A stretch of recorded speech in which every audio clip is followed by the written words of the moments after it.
अल्हम्दुलिल्लाहि रब्बिल आलमीन वस्सलातु वस्सलामु अला अशरफिल अंबिया'i वल मुरसलीन व अला आलिहि व सहबिहि अजमाइन व अला कुल्लि मन तबिअहुम बि इहसानिन इला यौमिद्दीन।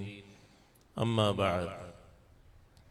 अभी अज़ीज़ तालिब इल्म ने आपके सामने असहुल कुतुबि बाद किताबिल्लाह, कुरान के बाद सबसे सही तरीन किताब बुखारी शरीफ की आखिरी हदीस और उसका बाब ऐसी सनद मुत्तसिल के साथ पढ़ा जो हमसे लेकर जनाब रसूलुल्लाह सल्लल्लाहु अलैहि वसल्लम तक ऐसा सिलसिलतुज़्ज़हब, ऐसे हर ज़माने के काबिल तरीन मुहद्दिसीन पर मुश्तमिल है कि वो अपने ज़माने का न सिर्फ मुहद्दिस था, न सिर्फ एक बहुत नेक इंसान था, बल्कि बहुत ज़्यादा उसको अल्लाह ने इल्म हदीस का नूर भी अता फरमाया था।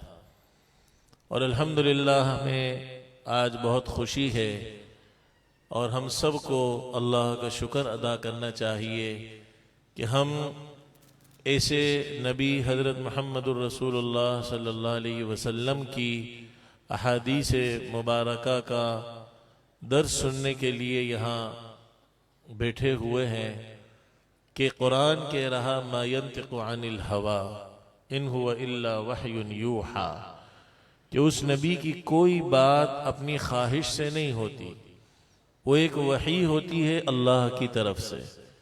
कुरान भी वही है लेकिन वो वही मतलू है, उसकी तिलावत की जाती है।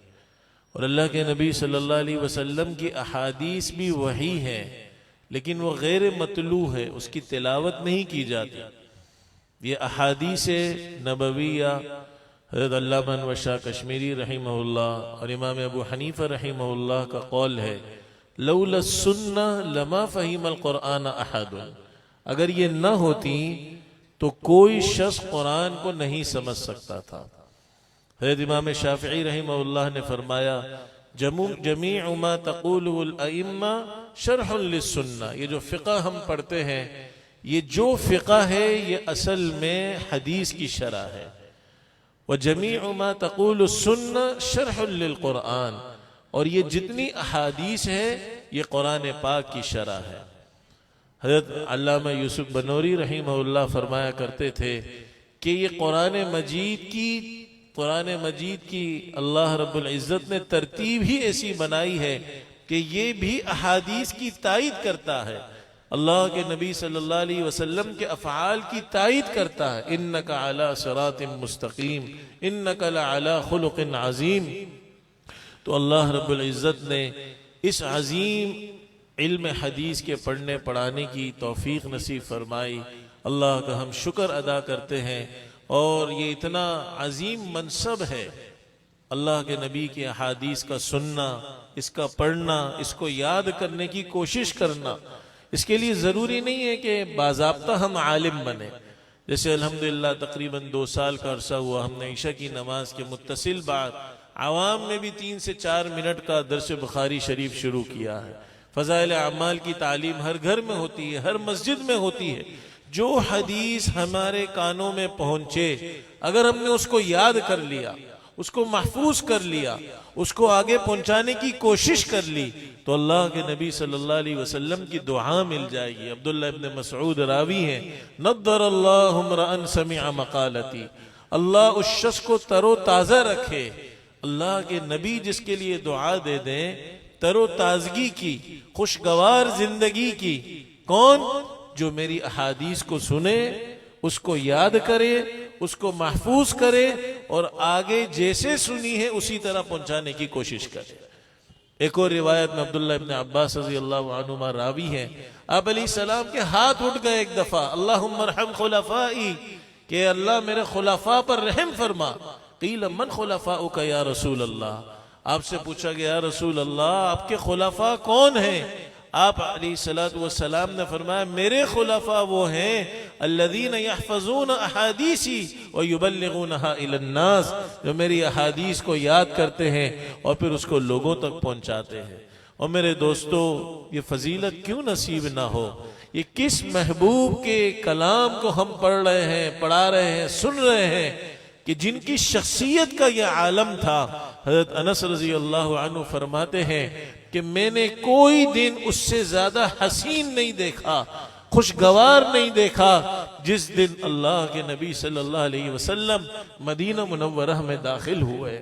और उस दिन से ज्यादा मैंने कोई दिन तारीख नहीं देखा कि जब अल्लाह के नबी दुनिया से पर्दा फरमा गए।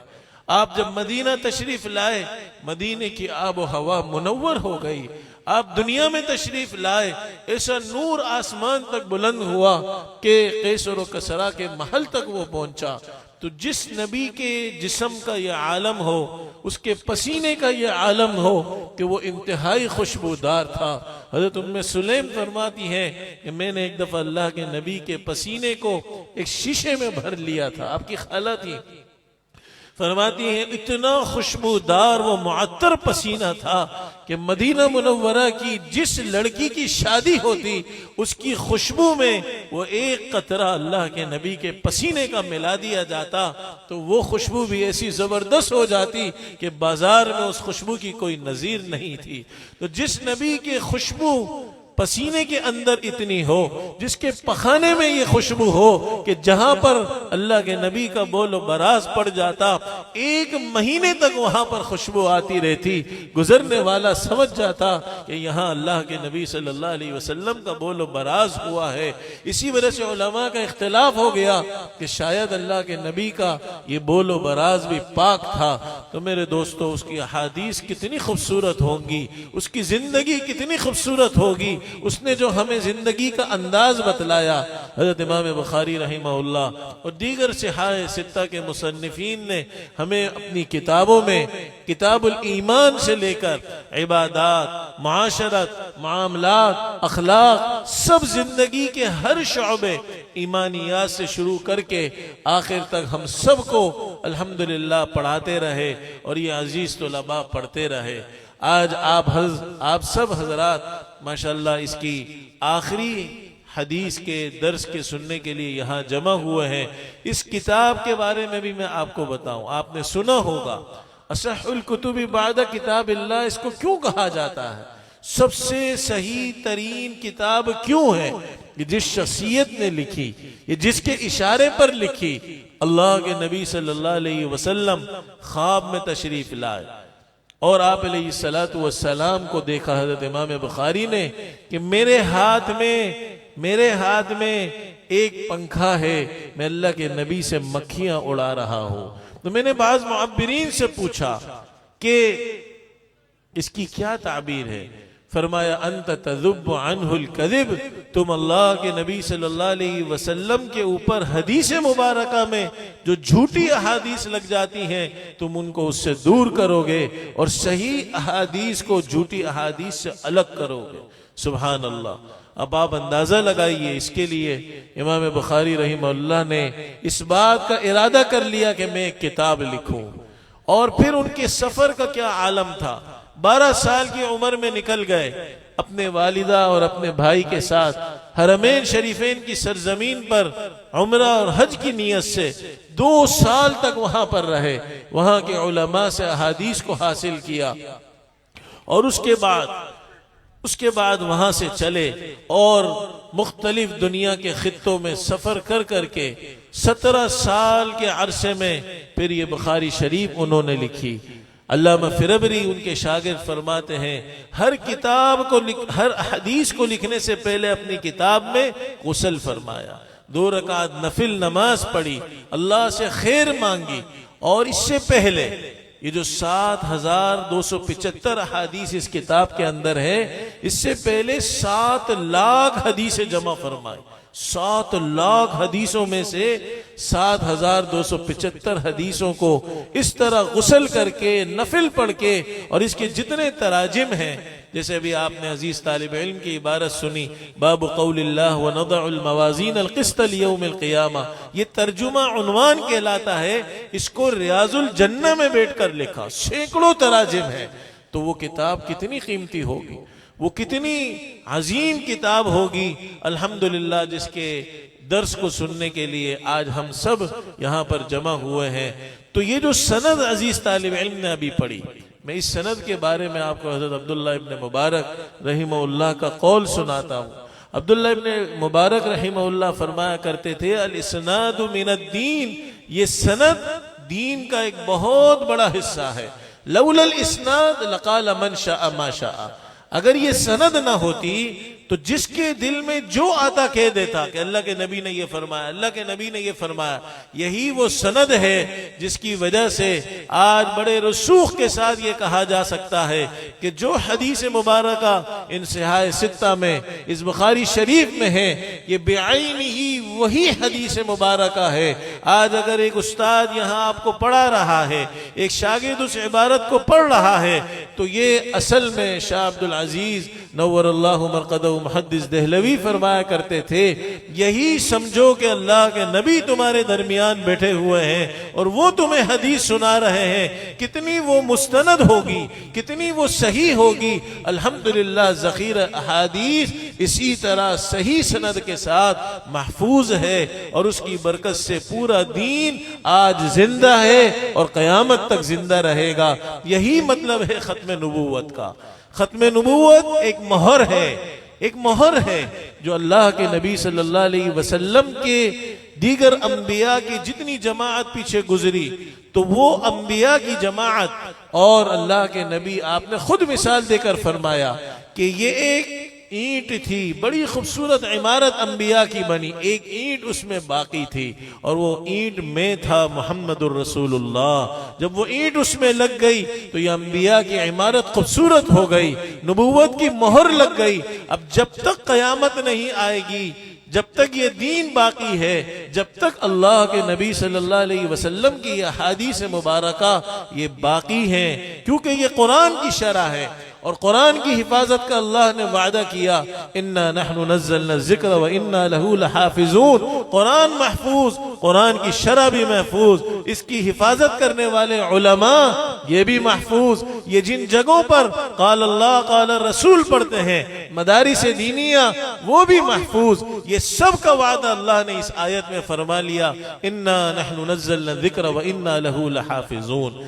तो ये अल्हम्दुलिल्लाह बुखारी शरीफ की आखिरी हदीस का दर्स आज हो रहा है और इमाम बुखारी रहीमहुल्लाह के मुख्तसर हालात और इस किताब के बारे में भी मैंने आपको बता दिया। अब इसके बाद आप ये बात जहन में रखिए, ये जो बाब आपने अभी पढ़ा, इमाम बुखारी रहीमहुल्लाह की आदत मुबारक ये है कि इमाम बुखारी रहीमहुल्लाह कुरान की आयत से अपने बाब की इब्तिदा करते थे। एक तो इसलिए इस्तिदलालन व इस्तिबराकन, बरकत हासिल हो जाए अल्लाह के कलाम की बरकत, और दूसरा दलील पकड़ने के लिए कि जो आगे मैं हदीस पेश करना चाह रहा हूं, इसी बात को अल्लाह ने कुरान में भी जिक्र किया। और इमाम बुखारी रहीमहुल्लाह पूरी किताब के अंदर अपने जमाने के फिरक बातिला की भी भरपूर तरदीद करते थे। अकल परस्त लोग हर जमाने में होते हैं, रोशन ख्याल जिन्हें कहा जाता है, तो उस जमाने में मुअतजिला हुआ करते थे। तो इमाम बुखारी रहीमहुल्लाह ने पूरी किताब में उनके नजरियात की तरदीद की और ये किताब किताबुत तौहीद के नाम पर, इसमें वर्रद अलल जहमिया, जहमिया भी उस जमाने में एक गुरोह था, उनके नजरियात की तरदीद के लिए इमाम बुखारी रहीमहुल्लाह ने किताबुत तौहीद पर अपनी किताब को खत्म किया। इब्तिदा किताबुल ईमान से की और इंतहा किताबुत तौहीद पर की, और किताबुल ईमान से पहले एक बाबु बदइल वही बांधा। इशारा इस बात की तरफ है कि ईमान हो कि पूरा दीन हो, उसका जो मेयार है, उसकी जो बुनियाद है, वो अल्लाह के नबी सल्लल्लाहु अलैहि वसल्लम पर वही का नुज़ूल है। वही के बगैर कोई कलाम, जब गैर अंबिया पर वही नहीं आ सकती तो उनका सब कलाम बातिल है, वो मरदूद है। असल वही है, इसलिए वही से, बाबु बदील वही से अपनी किताब को शुरू फरमाया और फिर किताबुल ईमान सबसे पहली किताब लेकर आए कि असल ईमान है, असल ईमान है। और इख्तिताम किताबुत तौहीद पर किया कि ईमान भी वो मोतबर है जो तौहीद वाला हो। आज बहुत से लोग आपको दुनिया में मिलेंगे जो अपने आप को मोमिन कहते हैं, ईमान वाला कहते हैं, लेकिन असल में उनका ईमान वो तौहीद से उसका कोई ताल्लुक नहीं है, दूर दूर तक तौहीद से उसका ताल्लुक नहीं है। तो तौहीद अल्लाह की ज़ात और सिफ़ात से मुतअल्लिक़ वही अक़ीदा जो अल्लाह के नबी सल्लल्लाहु अलैहि वसल्लम ने हमें बतलाया। इमाम बुखारी रहमहुल्लाह ने किताबुत तौहीद पर ख़त्म करके किताबुत तौहीद और किताबुल ईमान के दरमियान भी रब्त बतला दिया कि ईमान जब वो मोतबर है जो तौहीद खालिस के साथ हो, तो पूरी किताब जो दरमियान में मैंने पूरा दीन बयान कर दिया, ये भी बगैर तौहीद के मोतबर नहीं है। इसी को कुरान मजीद की आयत में अल्लाह कुरान में फरमा रहे, अजअलतुम सिकायतल हाज व इमारतल मस्जिदिल हराम, तुम हाजियों को पाली पिलाना, मस्जिद हराम की तामीर करना, इससे बढ़कर क्या काम होंगे। अल्लाह फरमा रहे बगैर ईमान के तुम मुशरिकीन ये काम करते हो, तुम्हारा ये अमल ऐसा नहीं हो सकता कि बराबर हो जाए कमन आमन बिल्लाहि वल यौमिल आखिर वजाहद फी सबीलिल्लाह। तो असल तौहीद है। अल्लाह रब्बुल इज्जत हम सबको भाई इस तौहीद पर इस्तिकामत भी नसीब फरमाए और हम सबका खात्मा भी इसी तौहीद खालिस के साथ फरमाए। फिर इमाम बुखारी रहमहुल्लाह ने सबसे पहली हदीस जो जिक्र फरमाई वो हदीस इन्नमल अअमालु बिन्नियात थी कि अपनी नियतों को खालिस रखो, हिजरत जैसा ही अमल क्यों ना हो और कितना ही दूसरा कोई ऊंचा अमल ना हो, अगर तुम्हारी नियत खालिस नहीं है तो फिर उसका अजर तुम्हें नहीं मिल सकता। तो किताब की इब्तिदा इन्नमल अअमालु बिन्नियात से की और किताब का इख्तिताम वज़्न अमाल से किया। इशारा इस बात की तरफ है कि अगर अपने अमाल में वजन पैदा करना चाहते हो तो जो मैंने शुरू में हदीस बयान की थी कि अपनी नियतों को खालिस रखो, इसका एहतमाम तुम्हें करना होगा। जब इसका एहतमाम करोगे तो तुम्हारे अमाल के अंदर इंशाअल्लाह वजन होगा। तो पहली किताबुल ईमान की भी किताबुत तौहीद से रब्त वाज़े हो गया और हदीस इन्नमल अअमालु बिन्नियात का भी वज़्न अमाल की हदीस से रब्त वाज़े हो गया। इमाम बुखारी ने इस रब्त का पूरी किताब में बहुत एहतमाम रखा। जैसे कुरान के 30 पारे हैं, इस किताब बुखारी शरीफ के भी 30 पारे हैं, 30 अज्जा हैं। इमाम बुखारी रहमहुल्लाह ने कुरान की मुनासबत का भी बहुत ख्याल रखा, कुरान के तर्ज का भी बहुत ख्याल रखा, कुरान की आयतों को भी बार बार जिक्र किया। इशारा इस बात की तरफ भी है कि सिर्फ हदीस पढ़ने पढ़ाने के बाद ये मत समझ लेना कि तुम कुरान से मुस्तगनी हो गए।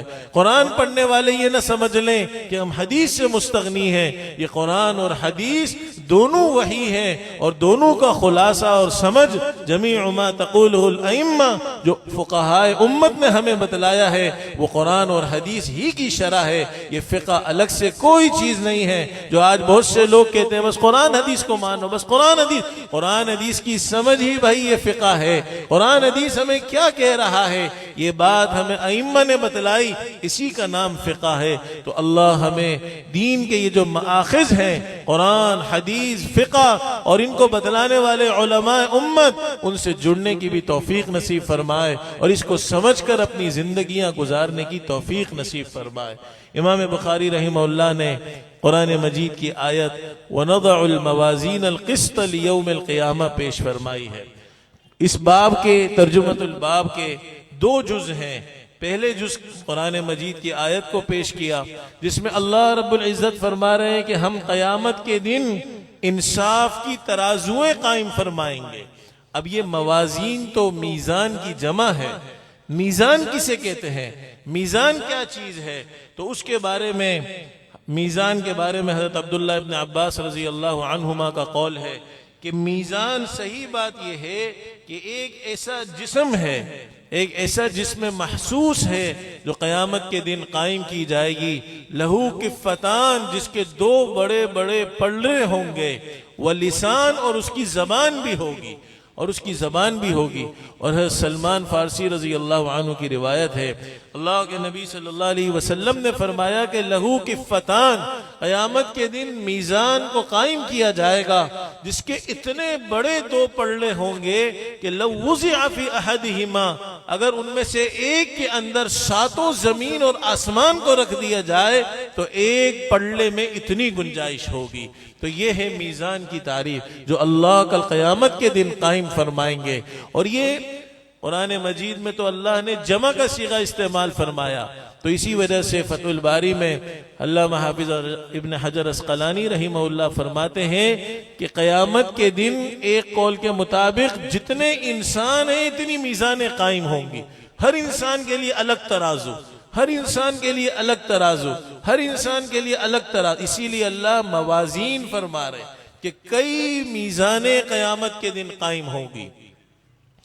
और दूसरा कौल इसमें यह है कि जो सही तरीन कौल है कि क़यामत के दिन एक ही मीज़ान कायम होगी और उसकी पैमाइश इतनी ज़्यादा होगी, इतनी ज़्यादा होगी, जैसे मैंने अर्ज किया कि उसमें सातों ज़मीन और आसमान आ सकते होंगे।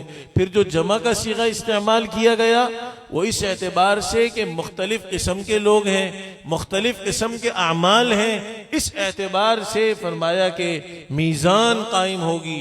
अल्लाह ने तफखीम के लिए फरमाया मीज़ान कायम होगी, गोया कि ये बहुत बड़ी अजमत वाला, जैसे कई मीज़ानें हो तो उसकी अजमत को बयान करने के लिए तफखीम के तौर पर अरबी में उसे कहा जाता है, जमा का सीगा इस्तेमाल किया गया। तो बहरहाल एक मीज़ान हो या कई मवाजीन हो, अमाल का वजन तो होगा। इस बात को साबित करने के लिए अगला जुमला इमाम बुखारी रहिमहुल्लाह ने फरमाया, अन्न अमाल बनी आदम व क़ौलहुम यूज़न, बनी आदम के अमाल का भी वजन होगा और उनके अक़वाल का भी वजन होगा। अमाल का भी वजन और अक़वाल का भी वजन। अब ये इस वजन के लिए जो सिफत इस्तेमाल की गई मीज़ान के लिए वो मवाजीन अल क़िस्ता, ये क़िस्त तो मस्दर है और मवाजीन अगर जमा का लफ्ज़ है तो इसके बारे में मुहद्दिसीन ने एक जवाब तो ये दिया कि ये मस्दर कभी मुबालगे के लिए इस्तेमाल होता है। जैसे ज़ैदुन अदलुन कहा जाता है कि ज़ैद अदल है, यानी सरापा अदल है।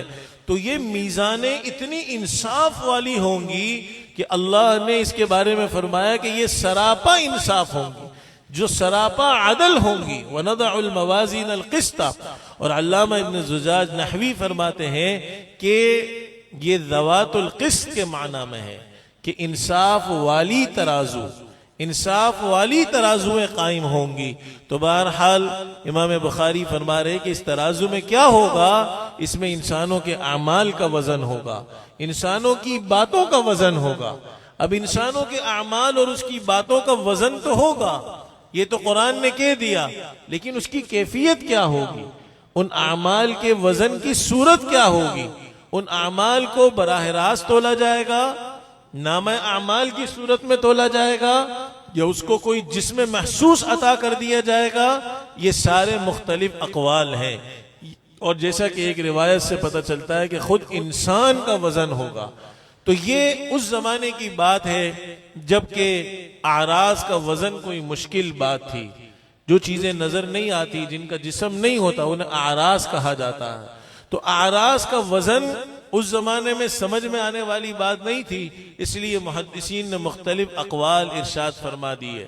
तो एक कौल जो हज़रत अब्दुल्लाह इब्न उमर रज़ी अल्लाह अन्हुमा की हदीस से भी पता चलता है, और अल्लामा कुर्तुबी रहिमहुल्लाह ने भी इसको राजे करार दिया है, वो ये है कि इससे मुराद नामे अमाल है। नामे अमाल का वजन होगा और उसकी दलील हदीस बिताका है। अल्लाह के नबी सल्लल्लाहु अलैहि वसल्लम की एक हदीस है कि एक शख्स को क़यामत के दिन लाया जाएगा और अल्लाह उससे पूछेंगे कि तेरे नाम आमाल में इतने गुनाह हैं, इतने गुनाह हैं, तो क्या मेरे फरिश्तों ने ये सब कुछ सही लिखा? तो वो कहेगा सही लिखा। क्या तेरे पास कोई उज़र है? वो कहेगा मेरे पास कोई उज़र नहीं है। फिर अल्लाह रब्बुल इज़्ज़त इरशाद फरमाएंगे कि क्या तुझे अपनी नजात की अब कोई उम्मीद नजर आ रही है? वो कहेगा मुझे कोई उम्मीद नजर नहीं आ रही। अल्लाह फरमाएंगे कि हाँ, तेरी एक नेकी हमारे पास है। एक तरफ ये तेरे 100 के 100 रजिस्टर गुनाहों के भरे हुए, और एक तेरी एक नेकी जिसमें अशहदु अल्ला इलाहा इल्लल्लाह व अशहदु अन्ना मुहम्मदुर रसूलुल्लाह लिखा हुआ होगा। वो बिताका छोटी सी पर्ची होगी, उसको दूसरे पल्ले में रख दिया जाएगा हदीस में आता है फताशतिस सिजिल्लात, तो उसका जो वो गुनाहों का पल्ला जिसमें रजिस्टर के रजिस्टर गुनाह के थे, इस एक छोटी पर्ची की वजह से वो छोटी पर्ची वाला कलमे का पल्ला इतना भारी हो जाएगा कि ये सारे दफ्तर के दफ्तर हवा में उखड़ जाएंगे और हवा में उड़ जाएंगे और ये बिला वजन हो जाएंगे। तो पता चला कि वजन जो होगा ये नामे अमाल का होगा, कि कितने फरिश्ते नेकियां लिखते हैं और कितने फरिश्ते गुनाह लिखते हैं, और इस नामे अमाल के वजन के एतबार से इंसान के बारे में कल क़यामत के दिन फैसला होगा। दूसरा कौल अब्दुल्लाह इब्न अब्बास रज़ी अल्लाह अन्हुमा का है। अब्दुल्लाह इब्न अब्बास रज़ी अल्लाह अन्हुमा फरमाया करते थे कि अल्लाह कल क़यामत के दिन अमाल को एक जिस्म अता कर देंगे, उसको एक सूरत अता कर देंगे, और जब वो सूरत अता हो जाएगी तो फिर उसका वजन होगा। और इसी बात को आलम हक़ाइक़ से ताबीर किया जाता है। जितने हमें ऐसी चीजें हैं, जितने हमारे सामने ऐसे आमाल हैं जो नजर नहीं आते, तो अल्लाह ने एक आलम ऐसा बनाया है जहां पर हर चीज की एक शक्ल है जो हमें दुनिया में नजर नहीं आती। आलम हक़ाइक़, जैसा कि अल्लाह के नबी सल्लल्लाहु अलैहि वसल्लम की एक हदीस है कि जो किसी मुसलमान के जनाजे में शामिल हो जाए उसे एक क़िरात अजर मिलेगा, तदफीन में भी शामिल हो जाए 2 क़िरात अजर मिलेगा। अब आलम हक़ाइक़ में पूछा गया, या रसूल अल्लाह उसका वजन, क़िरात का वजन क्या होगा? अल्लाह के नबी सल्लल्लाहु अलैहि वसल्लम ने फरमाया, एक क़िरात उहद पहाड़ के बराबर है। तो आलम हक़ाइक़ में अल्लाह जो दुनिया में हमें चीजें नजर नहीं आ रही उसको शक्ल अता कर देंगे। अल्लामा अनवर शाह कश्मीरी रहमहुल्लाह ने फरमाया कि जन्नत की लज्जतों में एक लज्जत ये भी होगी कि जो चीजें हम दुनिया में देख नहीं सकते, अल्लाह वहां हमें उसकी असल सूरत दिखला देंगे। तो इसी वजह से किस तरह वजन होगा, क्या उसकी हकीकत है, हर अमल की अब्दुल्लाह इब्न अब्बास फरमाते हैं कि एक सूरत अल्लाह क़यामत के दिन अता कर देंगे और उसका फिर वजन होगा। और तीसरा जो कौल है इस बारे में वो ये है कि खुद इंसानों का वजन होगा। ये आमाल से इंसान की एक कीमत होती है अल्लाह की नजर में, या तो वो वजनी हो जाता है या फिर हल्का फुल्का हो जाता है। बज़ाहिर तो वो लोगों में बहुत बड़ा होता है। अल्लाह के नबी सल्लल्लाहु अलैहि वसल्लम के सामने सहाबा तशरीफ फरमाते, एक शख्स गुजरा, आपने सहाबा से पूछा कि तुम इसको कैसा समझते हो? सबने अर्ज किया, रसूल अल्लाह ये तो इतना मशहूर आदमी है, बात करे तो सब इसकी बात सुने, कहीं पैगाम दे तो इसके रिश्ते को लोग कबूल कर लें, और ये तो इसकी शोहरत का क्या कहना, इसकी तो बड़ी इज्जत और वकार है। फिर दूसरा शख्स गुजरा, आपने सहाबा से पूछा इसको कैसा समझते हो? कहा, या रसूलल्लाह तो सीधा साधा आदमी है, इसकी तो कोई वक़्त ही नहीं है, बात करे तो कोई सुने नहीं, कोई पैगाम निकाह दे तो उसको कोई कबूल नहीं करे। अल्लाह के नबी सल्लल्लाहु अलैहि वसल्लम ने फरमाया कि अगर पहले जैसा शख्स जिसको तुम कह रहे हो कि वो बड़ा मशहूर और कीमती और इज्जत वाला आदमी है, सारी दुनिया भी भर जाए तो अल्लाह की नजर में इस दूसरे शख्स के बराबर नहीं हो सकती जो जिसकी तुम्हारी नजर में कोई औकात नहीं है। इसलिए कि ये पहला शख्स ये अल्लाह की नजर में वजनी नहीं है और दूसरा शख्स वजनी है, इसकी कीमत है। इसी के बारे में हदीस पाक एक साफ दलालत करती है, लयाति रजुलुस समीन, क़यामत के दिन एक मोटा ताजा भरकम भरा हुआ जिस्म वाले शख्स को लाया जाएगा, और जब उसे मीज़ान अदल में बिठाया जाएगा तो मच्छर के पर के बराबर भी उसका वजन नहीं होगा। तो इस हदीस से पता चलता है कि आमाल से इंसान का अपना एक वजन अल्लाह के यहाँ कायम होता है, उसकी एक कीमत कायम होती है। बहरहाल ये 3 कौल मैंने अर्ज किए। आमाल को शक्लें दी जाएंगी, अब्दुल्लाह इब्न अब्बास रज़ी अल्लाह अन्हुमा का कौल है। अल्लामा कुर्तुबी ने फरमाया सहाइफुल आमाल का वजन होगा, अब्दुल्लाह इब्न उमर की रिवायत और हदीस बिताका इस पर दलालत करती है। और तीसरा कौल मैंने आपको बताया इंसानों का वजन होगा। इमाम बुखारी रहमहुल्लाह ने इन तीनों कौल में अपनी एक कौल की तायीद की है, और वो ये कि ये तावीलात करने की जरूरत नहीं है, खुद अमाल का वजन होगा। अन्ना अमाल बनी आदम व कौलहुम यूज़न, और अल्लाह इस पर कादिर है, अल्लाह इस पर कादिर है कि जो चीजें हमें नजर नहीं आ रही उसका वजन कल क़यामत के दिन कायम हो जाए। आज हरारत है, बुरूदत है और डिग्री सेंटीग्रेड, इतनी सर्दी है, इतनी गर्मी है, तो ये चीजें भी हमें नजर नहीं आती, तो हमारे आमाल का वजन भी कल क़यामत के दिन उस अल्लाह के लिए कोई मुश्किल नहीं है। बराह रास्त इन आमाल का भी वजन होगा और इन अक़वाल का भी वजन होगा। ये इमाम बुखारी रहिमहुल्लाह ने राजे करार दिया। अब ये आमाल में वजन कैसे कायम होगा, ये एक बहुत बड़ा सवाल है। आमाल का वजन तो होगा।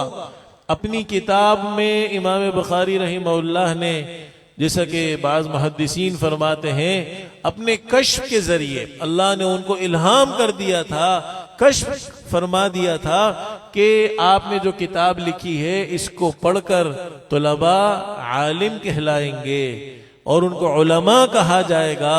तो इमाम बुखारी जाते जाते हमें सबक दे रहे हैं कि इतनी तुमने किताबें पढ़ी, इतनी अहादीस नबविया पढ़ी, अब फिक्र इस बात की करो कि तुम्हारे आमाल के अंदर वजन हो।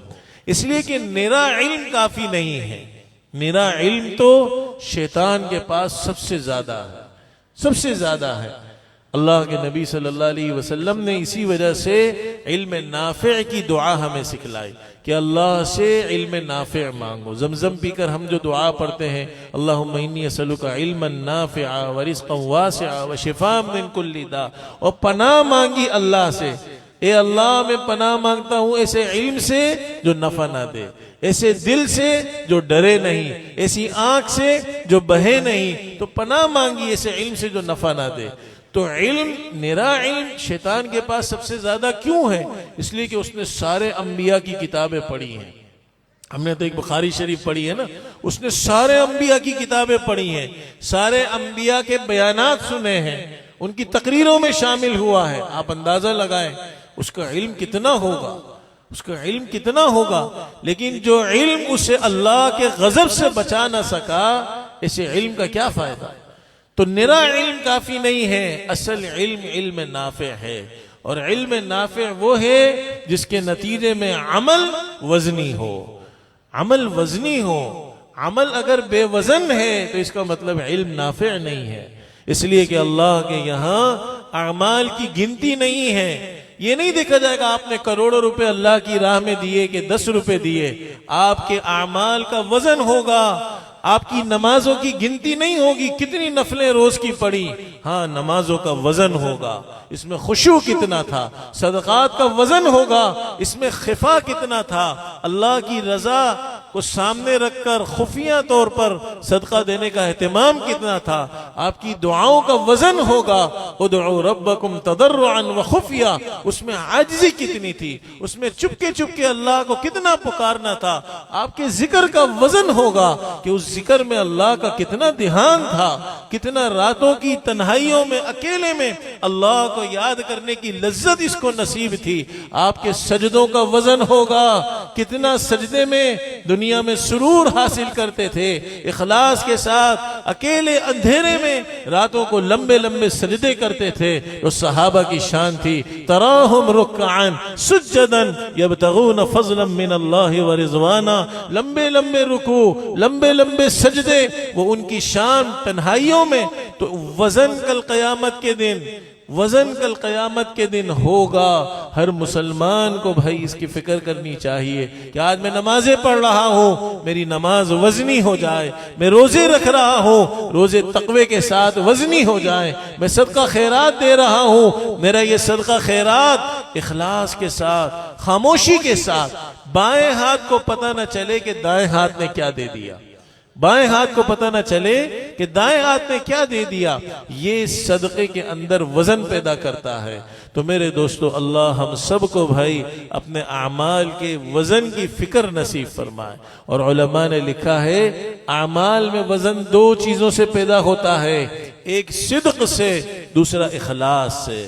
सिद्क ये है कि हर अमल को सुन्नत के मुताबिक करे। आज माशाल्लाह इतना मजमा है और इतनी आवाम भी तशरीफ लाई है जो आमतौर पर मदारिस में तालीम हासिल नहीं करती।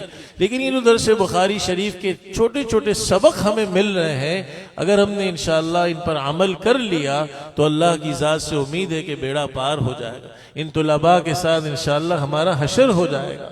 तो याद रखिए, हमें अपने आमाल में वजन पैदा करने के लिए सबसे पहली इस बात की फिक्र करनी होगी कि हमारी शक्ल सूरत से लेकर हमारी खुशियां, हमारी गमियां, हमारी घरेलू जिंदगी, हमारा लिबास, हमारा अंदाज़े तकल्लुम, हर चीज सुन्नत के मुताबिक हो। हमें मालूम है, हर शख्स को मालूम है, दाढ़ी रखना अल्लाह के नबी सल्लल्लाहु अलैहि वसल्लम की सुन्नत है। आपने फरमाया दाढ़ियों को बढ़ाओ, मूंछों को कतराओ। सफेद लिबास अल्लाह के नबी को पसंद है। बैठकर खाना अल्लाह के नबी की सुन्नत थी। बैठकर पीना अल्लाह के नबी की सुन्नत थी। घर में अच्छे अखलाक के साथ रहना, खैरुकुम लिअहलिही व अना खैरुन लिअहली, तुम में सबसे बेहतरीन वो है जो अपने घर वालों के साथ अच्छा है, और मैं भी अपने घर वालों के साथ बहुत अच्छा हूँ। काना रसूलुल्लाह सल्लल्लाहु अलैहि वसल्लम फी मेहनती अहलिही, आप अपने घर के मामूली कामों में, बकरी का दूध धोना है, बर्तन मांज देना है, झाड़ू लगाना है, ये सारे काम कर लिया करते थे, हमें मालूम है। लेकिन आज हमारी जिंदगियां माजरत के साथ सुन्नत से दूर हैं। शादी ब्याहों में बड़े बड़े समझदार डॉक्टर और इंजीनियर खड़े होकर जानवरों की तरह माजरत के साथ खाते हुए नजर आएंगे। हम अपनी प्लेटों को उसमें खाना इतना जाया करते हैं जो एक जानवर में और हम में माजरत के साथ कोई तमीज नहीं। प्लेटों को साफ रखना, एक दाना दस्तर पर गिर जाए उसको उठाकर साफ करके खा लेना, एक एक सुन्नत हमें मालूम है। अगर खुदा की कसम हज़रत शेख हज़रत मौलाना ज़करिया साहब नव्वरल्लाहु मरक़दहु, जिनकी फ़ज़ाइल आमाल हम पढ़ते हैं, सदक़ात हम सुनते हैं, इनके वालिद मोहतरम फरमाया करते थे कि मेरी नजर में सुन्नत के मुताबिक बैतुल खला में जाना, इंसान दुआ पढ़कर जाए, उल्टा पांव पहले अंदर रखे और फिर वापसी में अच्छी तरह अंदर से तहारत करके पहले दायां पांव बाहर निकाल के भी दुआ पढ़ ले। फरमाया मेरी नजर में सुन्नत के मुताबिक बैतुल खला में जाना खिलाफ सुन्नत 2 रकात नफिल नमाज से अफजल है। आज हमारी नमाज सुन्नत के मुताबिक है, आज हमारा इस्तिंजा, हमारा वुजू, तो याद रखिए हमारा हर अमल वजनी हो सकता है अगर वो सुन्नत के मुताबिक हो। हमारा सोना भी वजनी होगा कल क़यामत के दिन। अगर हम दाई करवट पर सोए, जिक्र करते करते सोए, तस्बीहात फातिमा पढ़कर सोए, आयतुल कुर्सी और 4 खुल पढ़कर सोए, अपने ऊपर दम करके सोए और सूरह बकरा की आखिरी 2 आयतें पढ़ ली, तो सारी रात इबादत का अजर। अल्लाह के नबी सल्लल्लाहु अलैहि वसल्लम फरमा रहे पूरी रात फरिश्ते इसका सोना भी इबादत लिख देंगे। तो मेरे दोस्तों, मेरे अजीजों, अल्लाह हमें हर अमल में वजन पैदा करने के लिए एक तो सुन्नत के एहतमाम की तौफीक नसीब फरमाए, और दूसरा इखलास। ये इखलास इतनी ऊंची चीज है कि कल क़यामत के दिन ऐलान होगा। बड़ी खतरनाक हदीस है मेरे दोस्तों। ये कुछ मेहमान हमारे यहाँ दाएं तरफ से आते हैं, तो मेरी आप सबसे दरख्वास्त है भाई आप मेरी तरफ मुतवज्जो हो, बात की तरफ मुतवज्जो हो। बहुत अहम दर्स है, मेहमानों की आमद-ओ-रफ्त जारी रहेगी। जो इधर उधर देखेगा वो पीछे कर दिया जाएगा अल्लाह की नजर में। मन तक़द्दमा, जो आगे बढ़ने की नियत करेगा, तलब के साथ सुनेगा, इंशाअल्लाह उसे सबसे ज्यादा फायदा होगा। तो भाई मैं अर्ज कर रहा था कि हमारे आमाल में इखलास का हमें खूब एहतमाम करना है, खूब एहतमाम करना है। पढ़ने पढ़ाने से लेकर जिंदगी के हर मोड़ पर अल्लाह के फजल से हमें सदका खैरात की तौफीक मिलती है, हमें दूसरे अच्छे कामों की तौफीक मिलती है, रिश्तेदारों के साथ सिला रहमी की तौफीक मिलती है। तो मैं अर्ज कर रहा था कि कल क़यामत के दिन हज़रत अबू सईद रजी अल्लाह अन्हु की रिवायत है, अल्लाह के नबी सल्लल्लाहु अलैहि वसल्लम ने फरमाया कि अल्लाह क़यामत के दिन लोगों को जमा जब फरमाएंगे तो एक मुनादी आवाज लगाएगा कि जिसने जिसको खुश करने के लिए, दुनिया में दिखाने के लिए जो काम किया था, आज वो उससे जाकर उसका बदला ले ले। इसलिए कि अल्लाह फरमा रहे हैं अना अगना शुरकाए अन शिरकी, कि मैं सब शरीकों के शिरक से बहुत मुस्तगनी हूँ। तुमने दुनिया में रिया करके लोगों को मेरे साथ शरीक किया, ये रियाकारी शिरक खफी है। कल क़यामत के दिन ऐलान होगा अल्लाह के नबी सल्लल्लाहु अलैहि वसल्लम ने हदीस में फरमाया, अल्लाह की तरफ से एक फरिश्ता ऐलान करेगा, जिसने दुनिया में लोगों को दिखाने के लिए अच्छे काम किए, आज उसके अयूब लोगों को दिखाए जाएं। मन सम्मा, जिसने लोगों को सुनाने के लिए दुनिया में मेरा चर्चा हो जाए, मेरी शोहरत हो जाए, मेरी तस्वीरें चल जाएं, मेरी पिक्चरें और मूवियां लोगों को पता चले मैं इतना अच्छा काम कर रहा हूं, मैं गरीबों के साथ ताआवुन कर रहा हूं, तो मेरे दोस्तों अल्लाह के नबी फरमा रहे कयामत के दिन उसके अयूब लोगों को सुनवाए जाएंगे, उसके अयूब लोगों को सुनवाए जाएंगे। हजरत अमीर मुआविया जो खलीफा बने तो उन्होंने उम्मुल मोमिनीन आयशा रजी अल्लाह अन्हा को एक छोटी सी दरखास्त लिखी। फरमाया, मुझे अल्लाह के नबी की एक ऐसी वसीयत आप मुझे कर दीजिए जो मेरी पूरे खिलाफत के लिए काफी हो, पूरे खिलाफत के मामूलात में वो हदीस मेरे लिए काफी हो। और ये भी फरमाया, ला तुक्सिरी, ज्यादा नसीहतें नहीं कीजिएगा, मुख्तसर। सुभान अल्लाह। उम्मुल मोमिनीन आयशा रजी अल्लाह अन्हा ने एक सतर की हदीस लिखकर भेज दी, मनिल तमस रिज़ल्लाहि बिसखतिन नास कफाहुल्लाहु मुअनतन नास व मनिल तमस रिज़न नास बिसखतिल्लाह वक्कलहुल्लाहु इलन नास वस्सलाम।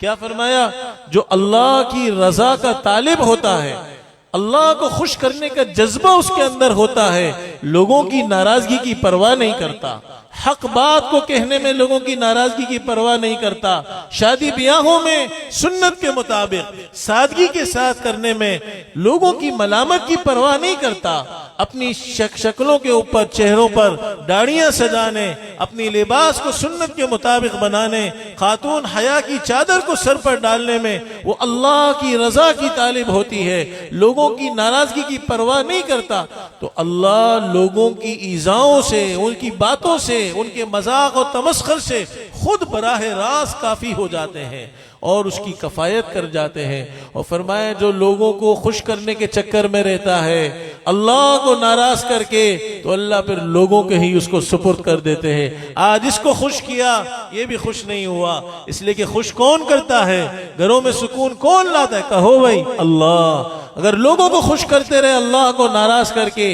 न ऐसी शादी ब्याहें हमें खुश कर सकती हैं, न लोगों की हम शादी ब्याहों में जाते हैं, सैकड़ों खाने, सैकड़ों खुशियों के असबाब, फिर भी लोगों की जबान पर ज्यादा डिशें होती हैं, तो भी हम लोगों की बातों को सुनते हैं, बड़ा ताज्जुब होता है। और अल्लाह दिखाता है, अल्लाह को नाराज किया, इसराफ किया, दिखलावा किया, इतनी आइटम थी, समझ ही नहीं आई क्या खाए, ये बातें भी लोग करते हैं। तो भाई बात यह है कि फिर अल्लाह लोगों को ही सुपुर्द कर देते हैं। आज इसको खुश करो अल्लाह नाराज, कल इसको खुश करो अल्लाह नाराज।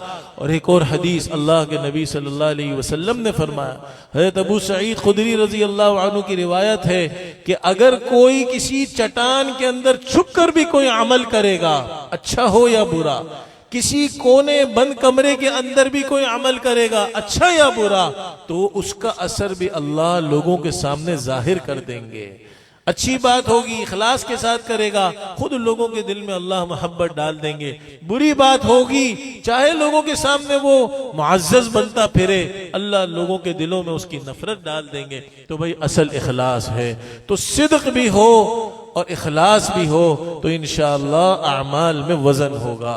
हमारे आमाल, आज नियत कीजिए, आज से जितना मजमा यहाँ बैठा हुआ है, जितनी मेरी माएँ और बहनें मेरी बात को सुन रही हैं, अपने घरों में अगर अब ऊपर बैठ के खाते हैं, अल्लाह के नबी सल्लल्लाहु अलैहि वसल्लम नीचे बैठ के खाते थे, बगैर टेक लगाए खाते थे।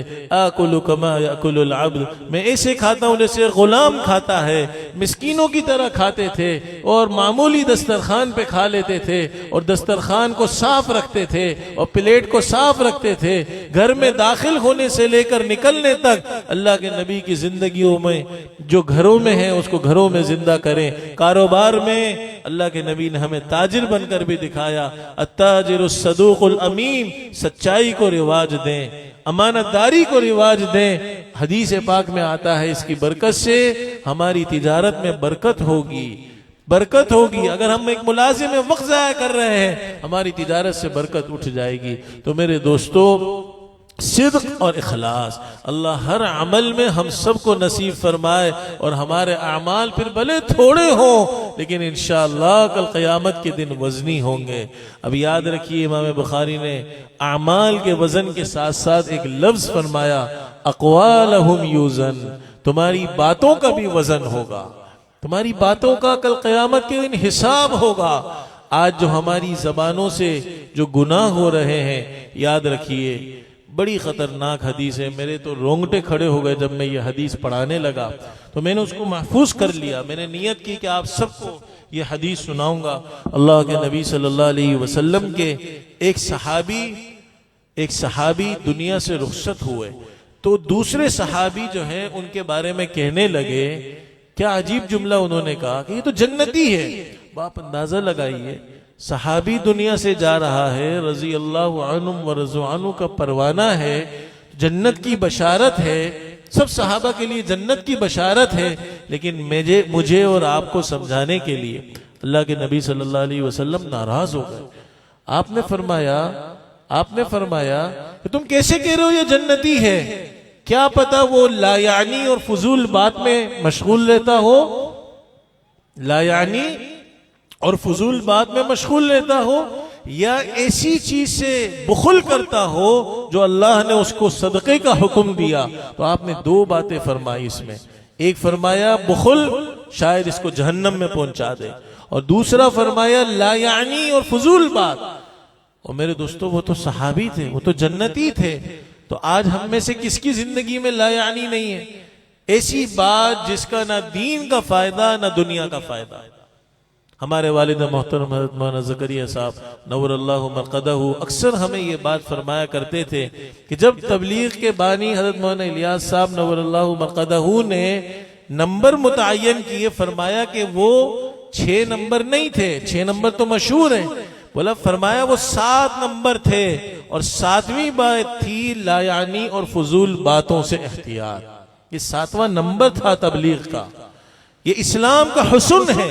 इमाम अबू दाऊद रहिमहुल्लाह ने 4 लाख हदीस से 4000 हदीसें लिखकर अबू दाऊद शरीफ लिखी, और उसमें से फिर 4 हदीसें निकाली जिस पर पूरे दीन की बुनियाद है। उसमें एक हदीस यही है, आज तुम अपनी शक्लों को हसीन बनाना चाहते हो, अपने लिबासों को हसीन बनाना चाहते हो, अपनी जूतियों को हसीन बनाना चाहते हो, आज अगर तुम इस्लाम के हुस्न की फिक्र करो तो मिन हुस्न इस्लामिल मर्इ तर्कुहु मा ला यानी, तुम्हें बेकार और फजूल बात जिसका ना दीन का फायदा ना दुनिया का फायदा, उसको छोड़ना होगा, उसको छोड़ना होगा। ये जबान ऐसी चीज है, जिर्म हो सगीर व जुर्म हो कबीर, जिसका जिस्म तो बहुत छोटा है लेकिन इसके जुर्म बहुत बड़े हैं, बहुत बड़े हैं। हाँ, अच्छाई के लिए भी ये बहुत जबरदस्त है। अल्लाह के नबी सल्लल्लाहु अलैहि वसल्लम ने फरमाया, इंसान नेकियां करता रहता है यहाँ तक कि उसके और जन्नत के दरमियान एक बालिश का फासला रह जाता है, लेकिन जबान का एक बोल इसको वहां से उठाकर बीच जहन्नम के अंदर डाल देता है। किसी की गीबत कर ली, किसी की बुराई कर ली, किसी को गाली दे दी, किसी को बुरा भला कह दिया। इस जबान पर कंट्रोल, इमाम बुखारी जाते जाते हमें नसीहत कर रहे हैं, वसीयत कर रहे हैं, तुम्हारी बातों का कल क़यामत के दिन वजन होगा। चाहे वो कितना बड़ा अल्लामा हो जाए, आलिम हो जाए, फकीह हो जाए, मुहद्दिस हो जाए, और हम आवाम तो भाई सब इसके मोहताज हैं। आज जो हमारी महफिलों में इधर की उधर, उधर की इधर किसी बात की कोई तहकीक करे बगैर उसको मुंतकिल कर देना, कफा बिल मर्इ कज़िबन अन युहद्दिस बिकुल्लि मा समिअ। अल्लाह के नबी फरमा रहे हैं, ये इंसान के झूठा होने के लिए काफी है, जो बात सुनी आगे नकल कर दी। कभी किसी की, हमारे तबलीगी बुजुर्ग हज़रत हाजी अब्दुल वहाब साहब नव्वरल्लाहु मक़दहू को सैकड़ों मरतबा लोगों ने मारा, खबर आई इंतकाल हो गया, खबर फैल गई, पता चला हाजी साहब तो जिंदा है। इस तरह कितनी खबरें आज हमारे सोशल मीडिया पे इधर से उधर से इधर हो जाती हैं। लोगों की बुराइयां तो आज हमारी महफिलों की जीनत बन चुकी है, जो जिना से बदतर गुनाह है। किसी को गालम गलोच करना, किसी की बेअदबी करना, छोटों के दिल में माँ बाप की बेअदबी, ये ऐसा गुनाह है जो हमको जहन्नम के अंदर ले जाएगी। अद्दीन कुल्लुहु अदब, दीन सरासर अदब है। आप अलैहिस्सलाम से कोई पूछता, या रसूल अल्लाह सबसे ऊंचा अमल बतला दीजिए, सबसे ऊंचा अमल बतला दीजिए। आप एक ही बात फरमाते, बाज़ औक़ात अपनी जबान की हिफाजत करो। तो एक दफा सहाबा की महफिल लगी हुई थी, एक एक अमल सहाबा ने गिनवाए। या रसूल अल्लाह सबसे ऊंचा अमल अल्लाह की नजर में नमाज नहीं? आपने फरमाया इससे भी ऊंचा अमल है। ज़कात नहीं, इससे भी ऊंचा अमल। जिहाद नहीं, आपने फरमाया इससे भी ऊंचा अमल है। सुभान अल्लाह। फिर आपने अपनी ज़बान पकड़कर फरमाया इसकी हिफाजत, इसकी हिफाजत, इसकी हिफाजत, ये जिहाद फी सबीलिल्लाह से भी अफजल है, जिहाद फी सबीलिल्लाह से भी अफजल है। तो सहाबा ने पूछा या रसूल अल्लाह क्या इस जबान की वजह से भी कोई जहन्नम में जाएगा? आपने फरमाया हल युकब्बुन्नासु अला मनाखिरिहिम इल्ला हसाइदु अलसिनतिहिम, कयामत के दिन लोगों को ऊंधे मुंह घसीट कर जहन्नम में डालने वाली चीज ये इंसान की जबान की खेतियां होंगी। और खेती से क्यों ताबीर किया? तो मुहद्दिसीन फरमाते हैं दरांती से जब माली खेती को काटता है तो खुश्क और तर हर किस्म की घास को वो काट देता है। तो जबान से जब हम बोलते हैं अच्छे बुरे हर तरह की खेती जो हमारी जबान की है, फरमाया बड़े बड़े नमाजी, रोजेदार, हाजी और सदका देने वाले और अल्लामा, अल्लाह हम सब की हिफाजत फरमाए और हमारी आवाम में लोगों को नेक समझा जाए। हम सबको डरना चाहिए। अल्लाह बचाए हमारी जबानों के बोल ऊंधे मुंह घसीट कर जहन्नम में हमें ना ले जाए। इसलिए इमाम बुखारी रहीमहुल्लाह ने हमें तंबीह कर दिया कि तुम्हारी बातों का वजन होगा। हज़रत इमाम शाफी रहीमहुल्लाह से कोई बात पूछता तो हज़रत इमाम शाफी रहीमहुल्लाह पहले खामोश हो जाते फिर जवाब देते सोच कर। किसी ने पूछा कि हजरत आप इतना वक्फा करते हैं जवाब में, तो फरमाया कि मैं हर बात के जवाब में देने से पहले अपने आप को जन्नत और जहन्नम दोनों पर पेश करता हूं। अगर दिल का इत्मीनान हो जाए कि मेरा ये जुमला मुझे जहन्नम में नहीं ले जाएगा फिर मैं वो बात करता हूं, वरना मैं उसका जवाब देने से रुक जाता हूं। तो मेरे दोस्तों, मेरे अजीजों, अल्लाह करे अगर हमारे मुआशरे में आज जो सास बहुओं के झगड़े हैं, नंद भाभियों के मसले हैं, खानदानों में झगड़े हैं, लड़ाइयां हैं, इन सब की वजह जबानों की आजादी है। खुदा की कसम अगर इसकी हिफाजत हो जाए, न किसी की बुराई सुने न किसी की बुराई करें, तो इंशाअल्लाह हमारा मुआशरा छोटा सा घर होगा। सहाबा की जिंदगियां कैसी थी? कोई फारिस का था सलमान फारसी, तो कोई रोम का था सुहेब रूमी, कोई कहां का था कोई कहां का था, लेकिन मदीने की गलियों में अपनी जबानों की हिफाजत की वजह से, एक दूसरे पर ईसार करने की वजह से, एक दूसरे के लिए कुर्बानियां देने की वजह से ऐसा लगता था सगे माँ बाप की औलादें हैं, सगे माँ बाप की औलादें हैं। तो मेरे दोस्तों, आज हमारे मुआशरे में जो सुकून खत्म है, घरों का सुकून खत्म है, वो जबानों की आजादियों की वजह से।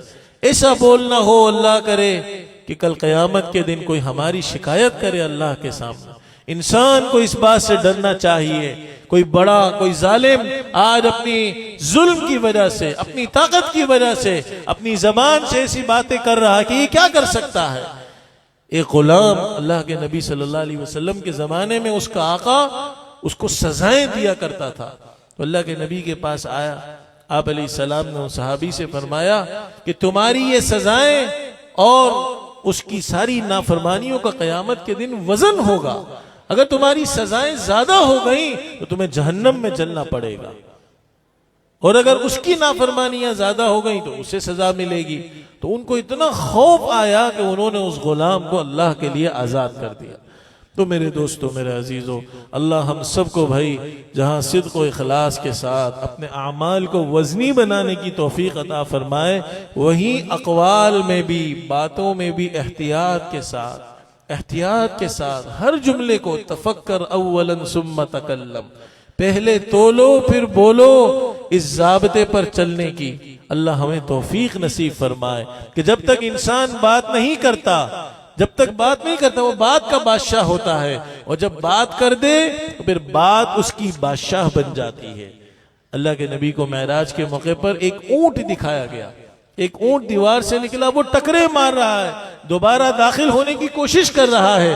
आपने फरमाया ये मोमिन और इंसान के मुंह से निकलने वाला वो बोल है, उसने बोल दिया, अब वो चाहता है मैं उसको वापस ले लूं, इसका असर अब खत्म हो जाए, लेकिन अब खत्म नहीं हो सकता, इसलिए कि जब बोल दिया तो अब बात उसकी बादशाह बन गई। इसी वजह से अली रजी अल्लाह अन्हु फरमाया करते थे, जराहातुस सिनानी लहल तियामु वला यल्तामु मा जरहल लिसानु। इसका तर्जुमा एक शायर ने उर्दू में किया, छुरी का, तीर का, तलवार का घाव भरा, घाव कहते हैं गहरे जख्म को। छुरी से, तीर से, तलवार से गहरा जख्म लगा दो वो भर जाएगा। छुरी का, तीर का, तलवार का घाव भरा, लगा जो जख्म ज़बां का, रहा हमेशा हरा। वो हमेशा हरा रहता है, उसको इंसान पे धो नहीं सकता। तो हमें डरना चाहिए, हमारी इन बातों का भी वजन होगा। अल्लाह इन बातों के कल क़यामत के दिन नुकसानात से, उसकी सज़ाओं से हमारे मर्दों को, हमारी ख़वातीन को, हमारे उलमा को, हम सबको भाई अल्लाह रब्बुल इज़्ज़त महफूज फरमाए। इसके बाद इमाम बुखारी रहमहुल्लाह ने अपनी आदत के मुताबिक कुरान मजीद की एक आयत की तफसीर पेश करते हुए वज़िनू बिल क़िस्तासिल मुस्तक़ीम में फरमाया, वक़ाल मुजाहिद अल क़िस्तास अल अदल बिर रूमिया, कि क़िस्तास के माना रूमी ज़बान में अदल के आते हैं। और ये सिर्फ शरअ नहीं है, इससे इमाम बुखारी ने एक मसले की तरफ भी इशारा कर दिया। वो मसला क्या है कि कुरान मजीद के बारे में अल्लाह फरमा रहे हैं कि इस कुरान को हमने अरबी ज़बान में उतारा है।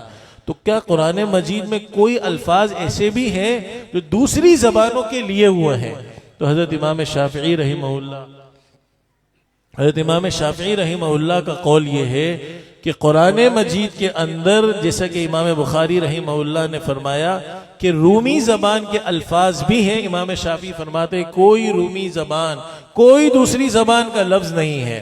कुरान मजीद में जब वो अल्लाह का कलाम बन गया तो वो अरबी बन गया, वो अरबी हो गया। लेकिन इमाम बुखारी रहमहुल्लाह की राय ये है कि रूमी ज़बान के कुछ कुछ अल्फाज कुरान मजीद में मौजूद हैं। रूमी ज़बान के कुछ कुछ अल्फाज कुरान मजीद में मौजूद हैं और दूसरी ज़बानों के भी मौजूद हैं। और सही बात यह है कि तरादुफ़ लुगात एक इस्तिलाह है कि एक लफ्ज़ कई ज़बानों में मुस्तअमल हो। अब जैसे तन्नूर का लफ्ज़ है, ये उर्दू में भी बोला जाता है, कुरान में भी अल्लाह फरमा रहे फारत तन्नूर। तो तन्नूर का लफ्ज़ अरबी भी है, वो हिंदी भी है, वो फारसी भी है। तो ऐसा हो सकता है कि एक लफ्ज़ कई ज़बानों के अंदर हो। बहरहाल ये एक मसले की तरफ इशारा किया और फिर फरमाया अल क़िस्तु मस्दरुल मुक़सित व हुवल आदिल व अम्मल क़ासित फ़हुवल जाइर। ये भी अरबी एक तहक़ीक़ है कि क़िस्त का लफ्ज़ जब मुजर्रद में बोला जाता है तो वो जुल्म के माना में होता है, अम्मल क़ासितून फ़कानू ली जहन्नम हतबा। और जब ये मजीद फ़ी में चला जाता है बाब फ़आल के अंदर तो ये अदल व इंसाफ के माना में होता है। इसी वजह से यहाँ पर जो अल्लाह ने व नज़उल मवाज़ीन अल क़िस्त में फरमाया तो फरमाया कि ये क़िस्त मस्दरुल मुक़सित है का मतलब यही है कि ये मस्दरुल मस्दर है। तो बहरहाल ये एक ऐसा लफ्ज़ है कि जो जुल्म के माना में भी इस्तेमाल होता है और जब मजीद फ़ी में चला जाए तो उलमा समझते हैं अदल के माना में भी इस्तेमाल होता है। इस सिलसिले में एक वाक़या हज़रत सईद बिन जुबैर रहमहुल्लाह जो बहुत बड़े ताबिई थे, हज्जाज इब्न यूसुफ को जालिम कहा करते थे।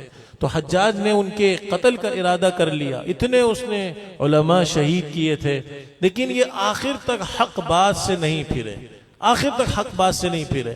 तो जो कत्ल करने वाले लोग थे उन्होंने एक दफा आखिर में उनसे सवाल कर लिया कि आप बतलाइए हज्जाज के बारे में आपकी क्या राय है। तो सईद इब्न जुबैर रहमहुल्लाह ने फरमाया क़ासितुन आदिलुन, क़ासितुन आदिलुन। तो ये भागे भागे दौड़े दौड़े गए कि भाई वो तो आपकी तारीफ कर रहा है।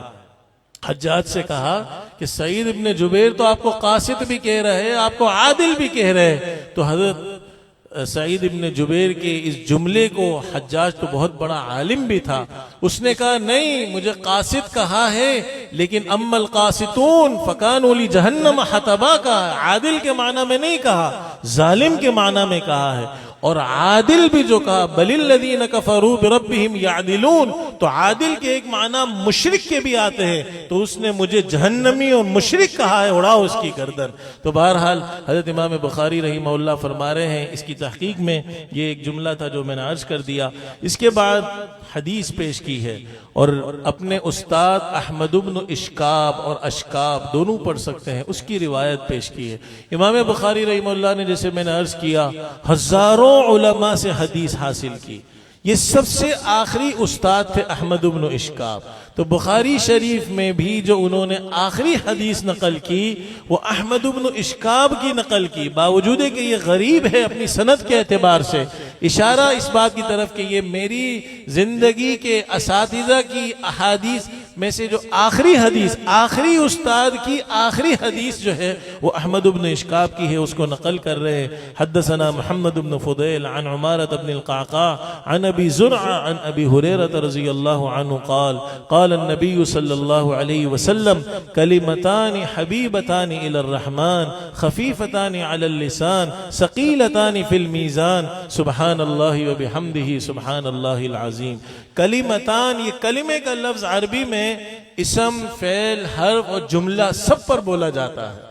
शेखुल हिंद रहीमहुल्लाह के ज़माने में एक ईसाई पादरी ने मुनाजरे का ऐलान किया और उसकी दलील क्या थी कि ईसा कलीमतुल्लाह है, ईसा कलीमतुल्लाह। शेखुल हिंद ने कहा कोई मसला नहीं, सबको जमा कर लिया।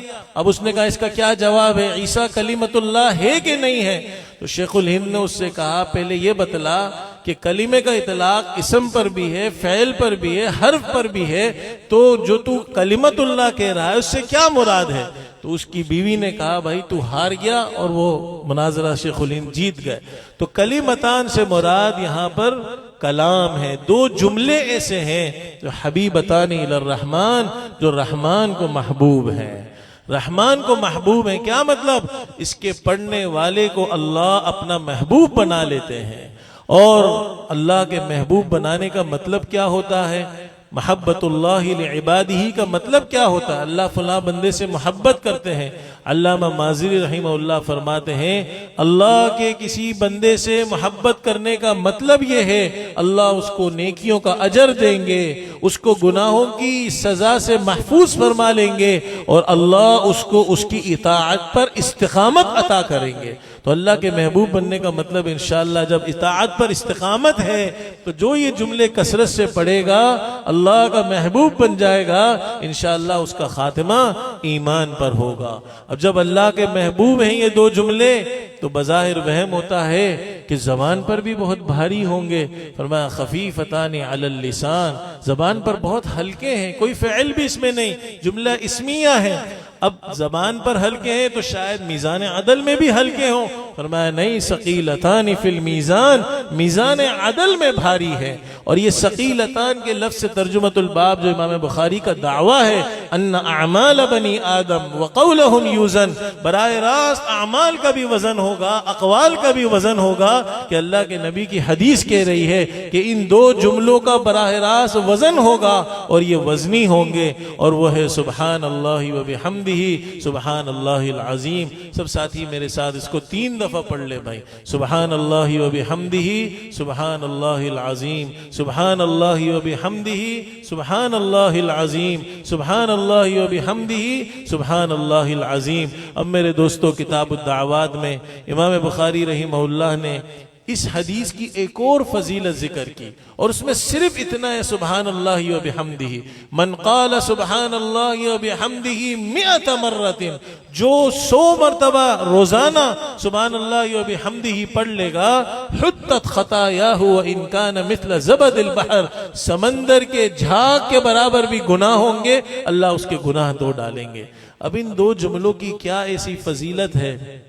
पहले तो हमें इसका तर्जुमा पता होना चाहिए। सुबहान अल्लाह का मतलब मैं अल्लाह को हर ऐब से पाक करता हूँ, उनज़्ज़िहुल्लाह तआला तंज़ीहा, उसब्बिहुल्लाह तआला तस्बीहा, मैं अल्लाह को हर ऐब से पाक करता हूँ। और मेरे दोस्तों, कुरान कह रहा इम मिन शैइन इल्ला युसब्बिहु बिहम्दी, कायनात की हर चीज अल्लाह की तस्बीह और तहमीद करती है। ए इंसानों, तुम समझते नहीं हो, ये हवाओं का चलना, ये बादलों का गरजना, ये समंदरों का मौजे मारना, ये फूलों की महक, ये चांद की चांदनी, ये सूरज की किरणें, ये क्या है?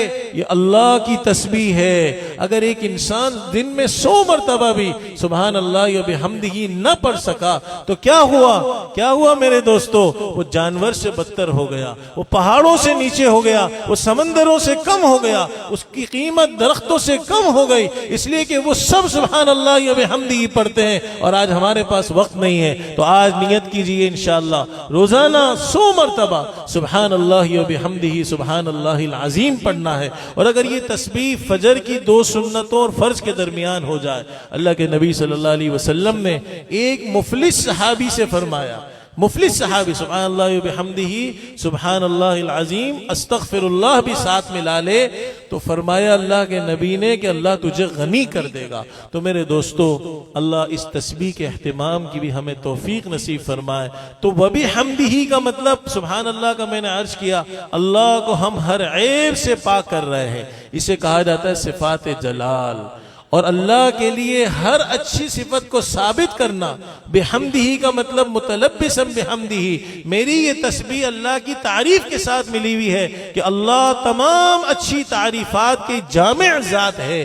तो ये अल्लाह के लिए सिफात कमाल को साबित करना। और सिफात जलाल और सिफात कमाल जब बंदा दोनों का एहतमाम अल्लाह के लिए कर देता है, और अल्लाह के आपको मालूम है सिफाती नाम कितने ज्यादा हैं, जब ये छोटा सा जुमला पढ़ लिया तो अल्लाह के तमाम सिफाती नाम, चाहे वो जलाली हो चाहे वो जमाली हो, जिसके आखिरी आयत जिस पर दलालत कर रही है सूरतुर रहमान की, तबारक अस्मु रब्बिका दिल जलाली वल इकराम। दिल जलाल का मतलब अल्लाह की ज़ात सिफात सल्बी वाली भी है, अल्लाह की ज़ात सिफात तारीफ की सिफात की भी अहल है। तो सिफात जलाली और सिफात इस्बाती जितनी भी है, जब इंसान उन दोनों का मजमुआ कर लेता है तो उससे उसके दिल में अल्लाह की मोहब्बत कायम हो जाती है।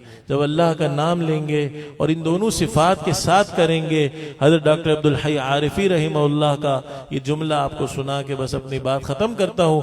फरमाया कि इस जुमले की तासीर ये है कि सुबहान अल्लाह व बिहम्दिही से इंसान के दिल में अल्लाह की मोहब्बत कायम होगी।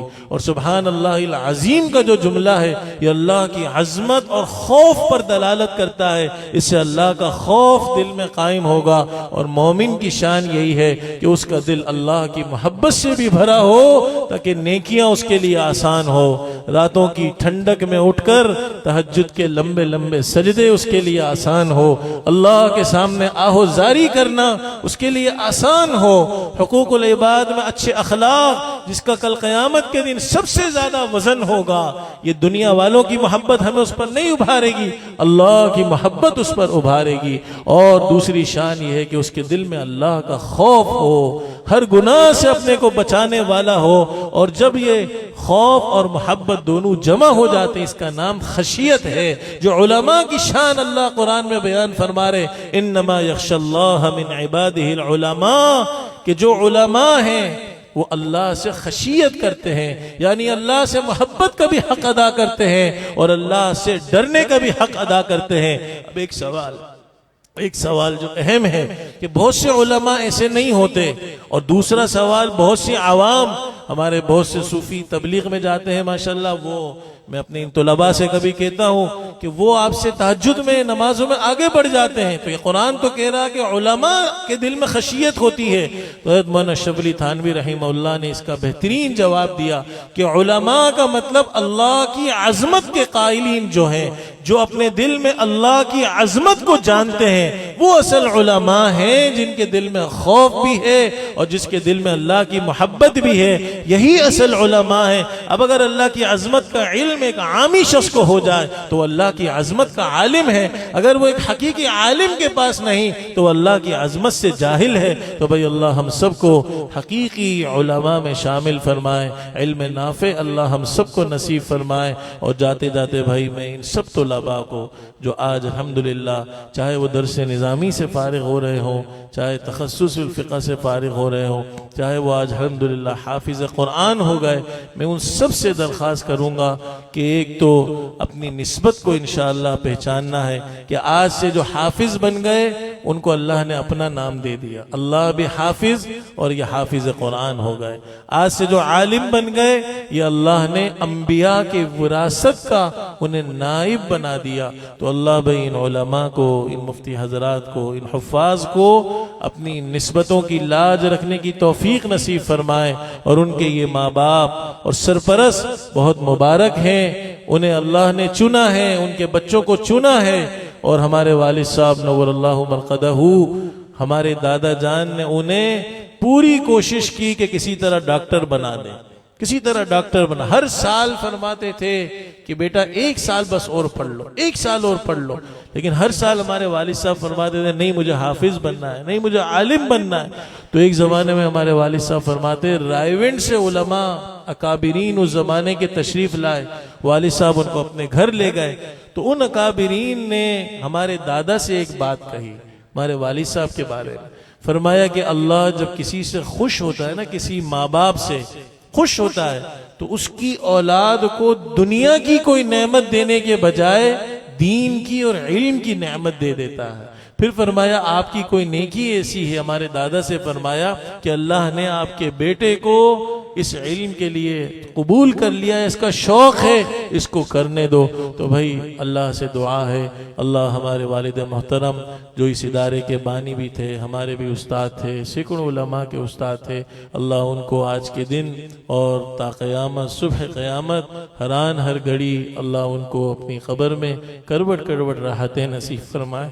और अल्लाह रब्बुल इज़्ज़त हमारे जितने अकाबिरीन मशाइख़ बुजुर्गान दीन जो दुनिया से रुखसत हो गए, आज हम उनके नाम तो नहीं ले सकते, बहुत बड़ी फहरिस्त है, लेकिन दो दावत नामों में आपने देखा हमारे शेखुल हदीस हज़रत मौलाना सलीमुल्लाह खान साहब नव्वरल्लाहु मरक़दहू जो फरमाया करते थे कि मैं रातों की तन्हाइयों के खुसूसी लम्हात में तुम्हारे इस मदरसे के लिए दुआ करता हूँ।